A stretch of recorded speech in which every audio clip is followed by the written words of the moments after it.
Hello friends, आप सबका स्वागत है मेरे यूट्यूब चैनल सूरज कुमार अग्रवाल में। तो आज हमारे साथ है हर्ष जैन। चलिए पहले हम इनका इंट्रो ले लेते हैं कि कौन है ये। हाँ यस सर। तो मैं जैसे कि इसने बताया कि मेरा नाम हर्ष जैन है। मैं सूरत गुजरात से हूँ और निमसेट 2020 में मेरी ऑल इंडिया रैंक 58 थी। और मैंने यहीं से सूरत से बीसीए कंप्लीट किया था 2020 में ही। अच्छा, तो हमारे पास कुछ क्वेश्चंस है आपसे पूछने के लिए। तो फर्स्ट क्वेश्चन है, how you prepared for NIMCET exam? What are what was your strategies? तो मैंने निमसेट की प्रिपरेशन अपने घर से ही स्टार्ट की थी। शुरुआत में मुझे जब पता चला था निमसेट के बारे में, तो मैंने बहुत सारी कोचिंग इंस्टीट्यूट ढूंढी यहाँ पे सूरत में, लेकिन कोई भी मुझे सही लगी नहीं कि जो मुझे निमसेट के लिए प्रिपेयर कर सके। तो मैंने फिर खुद से ही प्रिपरेशन स्टार्ट की ऑनलाइन। जो भी यूट्यूब पे वीडियोस थे दूसरी दूसरी कोचिंग्स के, वो लोग डाला करते थे कि कैसे प्रिपेयर करना है, कौन सी बुक से स्टार्ट करना चाहिए। तो उन्हीं बुक्स को मैंने यहाँ पे परचेज करके फिर खुद से स्टार्ट किया पढ़ना। लाइब्रेरी में जाता था पढ़ने के लिए, और लाइब्रेरी में almost 7 hours per day 7 hours देता था मैं। आफ्टरनून में 2 बजे से लेकर के शाम को 7 बजे तक, और उसके बाद में खाना खाने के बाद रात को जितना टाइम बचा था उतने में ऑलमोस्ट 2-3 घंटे रात को करता था। तो ये मेरी स्ट्रेटेजी थी जब मैं यहाँ घर पे प्रिपरेशन कर रहा था। फिर दिवाली के बाद में ऑलमोस्ट नवंबर में मुझे ऐसा लगा कि मुझे यहाँ से हट के दूसरी जगह जाके प्रिपेयर करना चाहिए, कोचिंग इंस्टीट्यूट पे जाके प्रिपेयर करना चाहिए। तो मैंने क्या किया था, पहले तो जब मैं ऑनलाइन प्रिपरेशन कर रहा था तो मैंने ऑनलाइन कोर्स परचेज कर लिया था, ताकि ऑनलाइन कोर्स से क्या होता है कि हमें एक प्रॉपर पाथ पता रहता है। जब हम खुद से प्रिपेयर कर रहे होते हैं बिना किसी के गाइडेंस से, तो हमारे पास कोई पाथ नहीं होता है। हम जब मन चाह कोई चैप्टर उठा लिए, जब मन चाह कुछ और कर लिए। तो कोचिंग होने का एक बेनिफिट मेन यही है कि आपके पास एक पर्टिकुलर पाथ रहता है जिस पे आपको चलना है, कि इस पाथ को फॉलो करोगे तो तुम्हारा करिकुलम खत्म हो जाएगा, इस टाइम पे खत्म हो जाएगा। तो मैंने कोचिंग ज्वाइन कर ली थी ऑनलाइन। फिर मैंने दिवाली के बाद में मैंने सोचा कि कोचिंग पे जाकर ही प्रैक्टिस की जाए, क्योंकि जो टेस्ट होते थे तो मैं यहाँ अकेले प्रिपरेशन करता था, तो मैं रेगुलर टेस्ट नहीं दे पाता था, क्योंकि मैं किसी से compete ही नहीं कर रहा था यहाँ पे। खुद पढ़े जा रहा था, खुद क्वेश्चन सॉल्व करे जा रहा था। तो उसके लिए मैंने फिर सोचा कि कोचिंग पे जाके पढ़ा जाए। तो मैं फिर उसके बाद कानपुर गया था एस्पायर स्टडी में। तो वहीं का मेरे पास ऑनलाइन कोर्स था। तो वहाँ जा करके मैंने स्टार्ट की थी स्टडीज़। तो शुरुआत में जब वहाँ टेस्ट हुआ करते थे तो थोड़े मार्क्स कम रहा करते थे, क्योंकि हमें प्रैक्टिस नहीं थी इतनी। फिर बाद में ग्रेजुअली उस चीज़ की हैबिट पड़ती गई, और जैसे जैसे सारे चैप्टर्स रिवीजन में आते गए, वहाँ वहाँ पे एक्चुअली होता क्या था कि टेस्ट जो होते थे उनमें सारे चैप्टर्स के क्वेश्चंस होते थे। तो हम ऐसा नहीं कह सकते थे कोई भी टेस्ट में कि आज ये संडे को इस पर्टिकुलर चैप्टर का टेस्ट है तो हमें सिर्फ यही पढ़ के रखना है। सारे चैप्टर्स का टेस्ट होता था, तो हमें सारे चैप्टर्स को माइंड में हमेशा रखना पड़ता था। तो रिवाइज होती गई रेगुलरली, तो एंड में जाके हमें उस चीज़ की दिक्कत नहीं पड़ी कि हमें ये चैप्टर रिवाइज करना है, वो चैप्टर ज़्यादा रिवाइज करने बाकी रह गए, वो चैप्टर्स हमने बहुत टाइम पहले करे थे नहीं हुए। तो स्ट्रैटेजी यही थी कि रेगुलर प्रैक्टिस रखी थी। और कोचिंग पे जाने का बेनिफिट तो आपको बताया था कि रेगुलर टेस्ट होते थे तो सारे चैप्टर्स रिवाइज होते जाते थे। अच्छा, बहुत बढ़िया बताया भाई।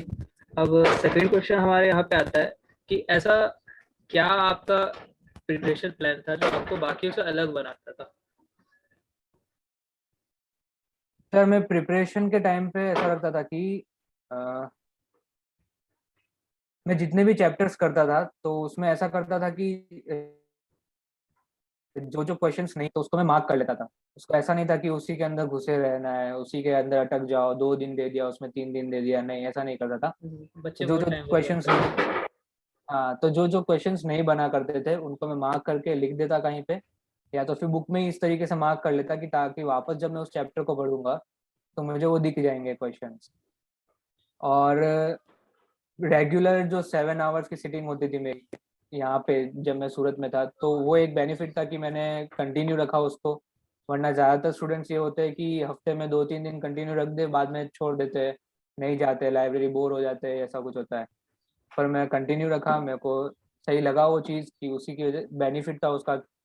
ऐसा नहीं कि लास्ट में 3-4 महीने सिर्फ कोचिंग कर लिया तो फिर रैंक आ जाएगा, ऐसा नहीं है। उसके पहले जो अपन ने पूरे साल प्रिपरेशन की थी, इफेक्ट उसका भी आता है। तो रेगुलर पढ़ाई कर रही थी, वो एक प्लस पॉइंट था। एक चीज, जैसे मैं तुम्हारा रूम पार्टनर था, तो मैंने ये चीज देखा था कि तुम्हारे में एक अच्छा आदत था कि तुम सोशल मीडिया और मोबाइल वगैरह से काफी दूर रहते थे। मतलब अगर 24 घंटे में मैंने जितना बताया तो मुश्किल से आधे घंटे भी नहीं चलाते थे मोबाइल को। ये तुम्हारा एक पंक्चुअलिटी वाला हाँ, बात बोल सकते हैं। तो बच्चों को बता सकते हो कैसे ये कंट्रोल करना, क्योंकि मुझे तो इस चीज में तो बड़ा दिक्कत उसमें है। यार ऐसा, हाँ, सोशल मीडिया का ऐसा है ना कि वो ध्यान भटकाने के लिए होता है। तो हम एक्चुअली सूरत से कानपुर गए उसी लिए थे कि हमें ये सब चीज़ों से दूर रहना था, क्योंकि जब हम सूरत में थे तो कॉलेज फ्रेंड्स हुआ करते थे यहाँ पे, किसी से 1 2 3 घंटे मिलने चले गए, किसी के साथ बाहर खाने पीने चले गए, फिर व्हाट्सएप पे किसी से बात हो गई रेगुलर। अगर कॉलेज जा रहे थे तो आज इस सब्जेक्ट के रिलेटेड बात हो गई, आज उससे रिलेटेड बात हो गई। तो हमें वो सब चीज़ से दूर रहना था, थोड़ा फ्रेंड्स वगैरह से दूर रहना था, ताकि हम पढ़ाई पे कंसंट्रेट कर सके। हाँ, वो एक जो 6 महीना का तो टाइम यही अपने लिए। इंस्टाग्राम बंद करके रख दिया था एकदम से, हम्म, किसी पे ध्यान नहीं देना था। सही है, सही है। उससे हाँ, टाइम तो बहुत मतलब चला वही जाता, है कि पता जो नहीं लास्ट चलता। के, हमें टाइम का पता नहीं चलता है। हमने एक टाइम तक के लिए कुछ एप्स भी इंस्टॉल कर रखे थे जब हम सूरत में थे, रखे थे कि पता चलता हमें कि हम रेगुलर कौन सा ऐप कितना यूज कर रहे हैं। तो उसमें हम जैसे जैसे डेली देखा करते थे कि व्हाट्सएप 4 आवर्स यूज हो गया, इंस्टाग्राम 2 आवर्स यूज हो गया। तो उससे पता काफी हद तक पता चल रहा था मुझे कि मैं कहाँ मिस्टेक कर रहा हूँ, कहाँ मेरी कमी रह सकती है। तो इन सब चीज़ों से दूर होने के लिए मैं कानपुर गया था। उसके बाद में फिर वहाँ पे जाने के बाद तो जैसे कोचिंग में ही रहते थे हम पूरे दिन, और टाइम बहुत कम मिलता था वापस आके रूम पे आकर के व्हाट्सएप वगैरह चलाने से, और तब मन भी नहीं होता था, क्योंकि तब हमें पता था कि सिर्फ 2 ही महीने बचे, अब तो सिर्फ एग्जाम पे ही कंसंट्रेट करना है, सोशल मीडिया बाद में यूज कर लेंगे। तो उस चीज़ से दूर रहना है, जितना हो सकता है उतना। इंस्टाग्राम, व्हाट्सएप, टेलीग्राम, इन सब चीज़ों से दूर रहना है। वेब सीरीज नहीं देखनी है, मतलब ऐसा नहीं बिल्कुल नहीं देखना है, कभी कभार कंट्रोल कर। एंटरटेनमेंट जरूरी है। वीक या 2 वीक में एक बार कोई वेब सीरीज देख ली तो वो चलता है, ऐसा कुछ नहीं कि बिल्कुल नहीं देखना है। बट हाँ, इंस्टाग्राम, व्हाट्सएप, इन सब से दूर रहना है, ये डिस्ट्रैक्शन का एक जरिया है। अच्छा, इन ऐसा क्या सब से मिस्टेक्स दूर है जो रहना है। स्टूडेंट कर सकते हैं और आप उनको सजेशन देना चाहेंगे ये तो बिल्कुल मत करना? जैसे कि एक एग्जांपल भी मैं बोलना चाहूंगा कि कोई क्वेश्चन पे बच्चे अटक जाते हैं तो क्या करते हैं कि उसको ईगो पे ले लेते हैं कि नहीं भैया इसको तो करके दिखाएंगे, तो 6 6 घंटा 7 7 घंटा लगे हुए एक ही चैप्टर को पढ़ने में। ऐसा कुछ आप नहीं, मिस्टेक जो तो बताना चाहोगे ये बच्चे चीज जो से? है, हाँ, इसमें क्या होता है कि कुछ क्वेश्चंस ऐसे होते हैं ना कि जो हमसे नहीं होने वाले हैं। ऐसा नहीं है कि हमारा क्लियर हो गया अभी तो हमसे सारे क्वेश्चंस हो जाएंगे। बहुत से ऐसे क्वेश्चंस होंगे जो हमसे अभी भी नहीं बन रहे होंगे।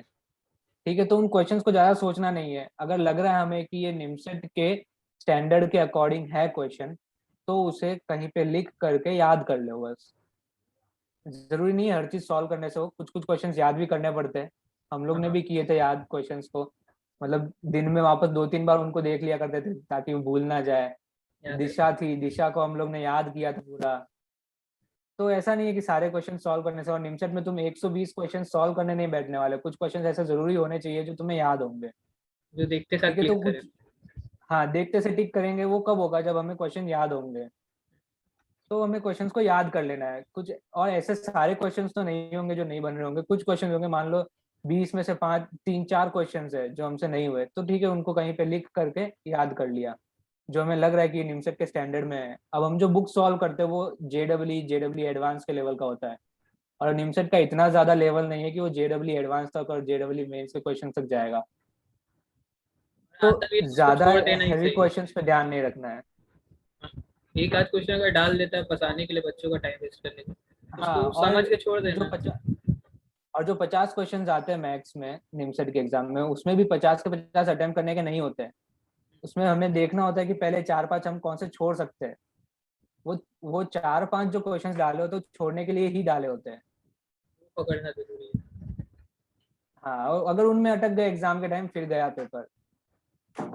और कंसिस्टेंसी के बारे में बताइए, कंसिस्टेंसी और कॉन्फिडेंस की एग्जाम के समय आने तक में क्या होता है, आदमी का कंसिस्टेंसी भी खत्म हो जाता है, कॉन्फिडेंस भी खत्म हो जाता है। कि मान लीजिए आपका क्या हुआ कि आप अच्छे टेस्ट दिए, उसमें आपका अच्छा आया, फिर कम आ रहा है तो लोगों को लगने लगता है नहीं, उससे नहीं हो पाएगा। तो इसके लिए आप क्या सजेशन, कंसिस्टेंसी और तो confidence? कंसिस्टेंसी का और कॉन्फिडेंस का तो यही है कि पेपर सॉल्व करते जाना है। अब ऐसा नहीं है कि प्रीवियस ईयर हमने प्रीवियस ईयर ज़्यादा सॉल्व नहीं किए थे। पेपर्स इन द सेंस जो तुमने क्लासेस में दिए हैं टेस्ट, ऑनलाइन टेस्ट सीरीज अगर कोई हो गई, अभी बहुत सारी कोचिंग इंस्टीट्यूट्स होती है जो ऑनलाइन टेस्ट सीरीज डाल देती है फ्री में, तो वहाँ जाके अटेम्प्ट करना है। वहाँ पे कोई कुछ कुछ कोचिंग की टेस्ट सीरीज में अगर अच्छा रैंक आ जाता है तो मोटिवेशन वहीं से मिल जाता है कि हाँ हमने घर से प्रिपरेशन किया है, दूसरी कोचिंग के इंस्टीट्यूट में जा करके भी हमारा अच्छा अगर रैंक आ रहा है उनकी टेस्ट सीरीज में, तो कॉन्फिडेंस अपने आप बिल्डअप होने लगता है। और दूसरा तरीका ये है कि डेली प्रैक्टिस रखनी है। डेली प्रैक्टिस रखनी है, एक भी दिन बीच में पढ़ाई नहीं छोड़नी है। भले एक दिन का तुम 20 क्वेश्चंस करोगे, लेकिन क्वेश्चंस करते रहना है, तो उससे तुम्हारी प्रैक्टिस नहीं छूटेगी और कंसेप्ट तो बिल्कुल नहीं छूटने वाले हैं। जैसे हमारे नीमसेट एग्जाम में 4 सब्जेक्ट है, तो उनके बीच में बैलेंस कैसे बना के रख सकते हैं, इसके लिए क्या सजेशन है? आवाज आवाज थोड़ी कम आ रही है तुम्हारी। हम बोल रहे हैं कि जैसे हमारे नीमसेट में 4 सब्जेक्ट है, तो हाँ चारों में हम बैलेंस बना के कैसे रख सकते हैं? हाँ, तो इसमें देखो, सब इसमें अपने ऊपर होता है कि जैसे मेरे को था, मुझे मैथ्स में इंटरेस्ट था और लॉजिकल और रीजनिंग जो थे वो कुछ ऐसे सेक्शन थे ना कि अगर मुझे बेसिक कंसेप्ट आते हैं, ठीक है, तो वो अपने आप बन जाते हैं। उसके लिए ज़्यादा टाइम देना नहीं पड़ता था। और कंप्यूटर्स के लिए तो लास्ट में तुम अगर 15 दिन दे सकते हो तो मोर देन एनफ है, उसमें ज़्यादा देने की जरूरत भी नहीं है टाइम। मेन जो फोकस होना चाहिए वो होना चाहिए मैथमेटिक्स पर। तो पूरे दिन में हम लगभग रात को सिर्फ 1 घंटे के लिए क्वांट और रीजनिंग के क्वेश्चंस किया करते थे। क्वेश्चंस भी कैसे, जो टेस्ट सीरीज में पूछ लिए गए थे हमसे, बस उन्हीं को देख लिया करते थे कि ये पैटर्न के क्वेश्चंस है, इतने ही पैटर्न के क्वेश्चन बन सकते हैं इनमें से। और कुछ अगर नया पैटर्न आ गया तब तो वो नया सीखने मिल ही जाता है। हम्म, तो एक कुछ लास्ट आप टिप्स देना चाहे बच्चों को कि ये कर लेगा तो हो ही जाएगा ग्रेड, ऐसा तो कुछ नियम नहीं होता, लेकिन हाँ आप सजेशन देना चाहेंगे ऐसा? तो मेरा सजेशन ये रहेगा कि मतलब पढ़ाई रेगुलर रखनी चाहिए, ठीक है। और जो नोट्स है, ये सबसे बड़ी गलती हमसे खुद से हुई थी कि हमने नोट्स नहीं बनाए थे शुरुआत में। ये तो हमारा लक था कि हमें लास्ट में लॉकडाउन वाला टाइम मिल गया, तो हमने उसमें फिर नोट्स बना करके सारे चैप्टर्स के, और फिर जब हमारे एग्जाम होती है ना तो उसके 2-3 दिन पहले तक सब लोग ऐसा कहते हैं कि सारी बुक्स रिवाइज कर लो, तुम सारे क्वेश्चंस रिवाइज कर लो, बट ये प्रैक्टिकली पॉसिबल नहीं होता है, ठीक है। क्योंकि उस टाइम पे तुम्हारे पास इतना प्रेशर रहता है कि तुम सारी बुक्स करने जाओगे ना, तो तुम्हें जितना आता है, जितने मेन कंसेप्ट तुम्हें आते हैं वो भूल जाओगे। तो तुम्हें क्या करना होता है कि जो तुमने नोट्स बना रखे होते हैं शुरुआत से, उन्हीं को सिर्फ देखना पड़ता है। उसमें जो फॉर्मूलाज लिखे हुए हैं सिर्फ उन्हीं को देखना पड़ता है। उसमें कुछ क्वेश्चंस लिख देता था। मैंने क्या किया था कि लॉकडाउन के टाइम पे अच्छा खासा 2-3 महीने का हमें टाइम मिल गया था, तो हमने शुरुआत के 1 महीने में क्या किया था, पुराने सारे चैप्टर्स के नोट्स बना लिए थे। और हमें याद था कि कौन से क्वेश्चन हमसे नहीं बने थे, तो उनको मैंने नोट्स में लिख दिया था। तो नोट्स में ऐसा नहीं था कि सिर्फ फॉर्मूलाज थे, उसमें कुछ ऐसे क्वेश्चंस भी थे जो हमसे शुरुआत में बनाते टाइम नहीं हुए थे सॉल्व। तो जब लास्ट के 2-3 दिन थे तब हमने वो क्वेश्चंस को देख लिया था। तो अब हमें ये पता था कि जो क्वेश्चंस हमसे सॉल्व नहीं हुए वो हमें याद है एटलीस्ट, बाकी सारे क्वेश्चंस तो सॉल्व हो रहे थे। तो यही चीज़ है कि रेगुलर नोट्स बना के रखने, जो जो चैप्टर्स तुम्हारा खत्म होते जा रहा है उसके साथ साथ उसके नोट्स भी खत्म करो। हाँ, हो सकता है कि एक चैप्टर खत्म करने में तुमको 1 वीक लग जाए, लेकिन कोई दिक्कत नहीं है। जितना चैप्टर कंप्लीट हो रहा है वो इतना अच्छे से कंप्लीट होना चाहिए कि उसका कुछ क्वेश्चंस छूटे नहीं तुमसे। उसका फिर कैसा भी क्वेश्चन आ जाए वो बन जाएगा तुमसे। इस तरीके से हो जाना चाहिए वो चैप्टर। और यही है कि नोट्स प्रिपेयर रखो, रेगुलर प्रैक्टिस रखनी चाहिए, और टेस्ट सीरीज ज्वाइन कर लेना चाहिए। हम कोई सजेस्ट नहीं करेंगे कोचिंग, लेकिन बहुत सारी कोचिंग्स है, नाम आप भी खुद जानते होंगे और चैनल पे भी बता दिया जाता होगा। तो ऐसा हम कोई पर्टिकुलर नहीं करने वाले किसी का प्रमोशन टाइप की, इसी का बता रहे हम जहाँ गए थे वहीं पे करना। लेकिन किसी भी कोचिंग इंस्टीट्यूट का तुम टेस्ट सीरीज ज्वाइन कर लो, जिससे क्या होता रहेगा कि तुम्हारे पास कंसिस्टेंसी रहेगी, और लोगों से compete करोगे तो तुम्हें पता चलता जाएगा कि कैसे कैसे लोग तुम्हारे सामने बैठने वाले एक्चुअल एग्जाम में भी। वरना तुम घर पे खुद से compete करते जाओगे तो पता नहीं तुम्हें किससे आगे निकलना है, तुम्हें वो भी नहीं पता रहेगा शायद। टाइप ऑफ क्वेश्चन पता चल जाते हैं कि कितने वैरायटी ऑफ क्वेश्चन आ हाँ, सकते हैं। Variety of questions, exactly, variety of questions भी हमें पता चल जाएंगे। हाँ प्लस हाँ। ये पता चल जाएगा कि हम में और टॉपर में कितना डिफरेंस है अभी, मतलब जो टेस्ट सीरीज के टॉपर्स होते हैं उनमें कितना डिफरेंस है वो भी पता चल जाएगा। तो हमें पता चलेगा कि अभी कितनी और मेहनत करनी बाकी है, किस किस चीज में छूट रहे हैं। और जैसे कि ऑनलाइन पोर्टल की दिक्कत होती है बहुत लोगों को, एग्जाम के टाइम लास्ट ईयर हुआ था जैसे, उसकी बहुत दिक्कत हुई थी। तो वो सब चीज से हम पहले ही फेमिलियर हो जाए अगर एग्जाम के पहले, तो वो बेनिफिशियल रहता है हमको एक्चुअल एग्जाम के टाइम पे। तो टेस्ट सीरीज ज्वाइन करने का इम्पोर्टेंस है, तो कोई ना कोई टेस्ट सीरीज ज्वाइन कर लेनी चाहिए। उससे कॉन्फिडेंस भी बिल्ड होगा। मान लो तुम्हारी 2-3 टेस्ट में अच्छी रैंक आ गई है, टॉप 5 टॉप 10 में आ गए, तो तुम्हें कॉन्फिडेंस बिल्डअप हो जाएगा कि हाँ मैं एग्जाम में कुछ ना कुछ कर सकता हूँ। तो बस यही है कि रेगुलर प्रैक्टिस रखनी है, टेस्ट सीरीज रखने हैं, नोट्स प्रिपेयर्ड रखने हैं, साथ में रिवीजन होता जाना चाहिए। ऐसा नहीं है कि रेगुलरली खुद को प्रेशर कर दिया, 13-14 घंटे पढ़ लिए, 16 घंटे पढ़ लिए, रात को सोने से पहले भी बुक ही हो तुम्हारे हाथ में, तो ऐसा कुछ भी नहीं है। मतलब ये नॉर्मल रखना है, ये इंजॉयमेंट भी जरूरी है थोड़ा बहुत। ये बात आप बोल रहे हैं तो मेरे को आपका पढ़ना याद आता है। आप लोग को हाँ बता रही है, मतलब ये भाई हमारे साहब जब टाइम पे ऐसा पढ़ते थे, था। ये भाई साहब जब पढ़ते थे तो आंख के नीचे दाग आ जाते थे, डार्क सर्कल्स हो जाते थे, तब तक पढ़ते थे। मतलब क्योंकि एक्चुअली पानी। क्या था ना कि हम एक्चुअली घर पे खुद से पढ़ाई किए थे शुरुआत में, और वहां पे जाके देखा तो कंपटीशन बहुत ज्यादा था।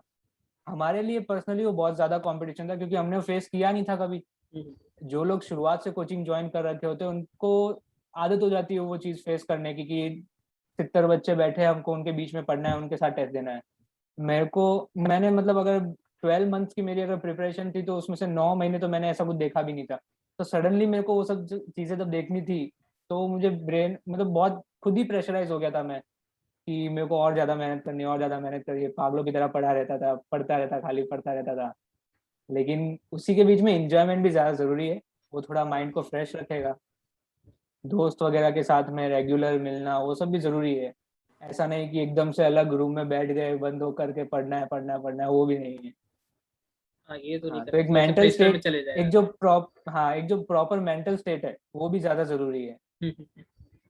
अच्छा, एक और क्वेश्चन बहुत ज्यादा आता है कि क्या निमसेट निकालने के लिए कोचिंग ज्वाइन करना जरूरी है?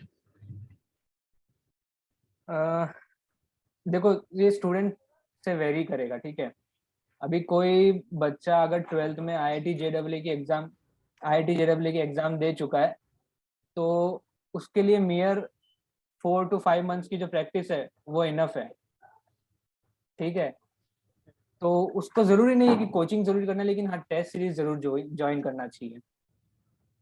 और अब जैसे कोई न्यू भी है जिसे पता ही नहीं है कि किस तरीके से प्रिपेयर करना है इसके लिए, अब जो स्टूडेंट आईआईटी जेडब्ल्यू की प्रिपरेशन कर चुका है पहले, और अगर नहीं निकाल पाया कुछ रीजन से, तो उसे पता है कि क्या पाथ होता है पढ़ने का, उसे बताने की किसी को जरूरत नहीं पड़ती है।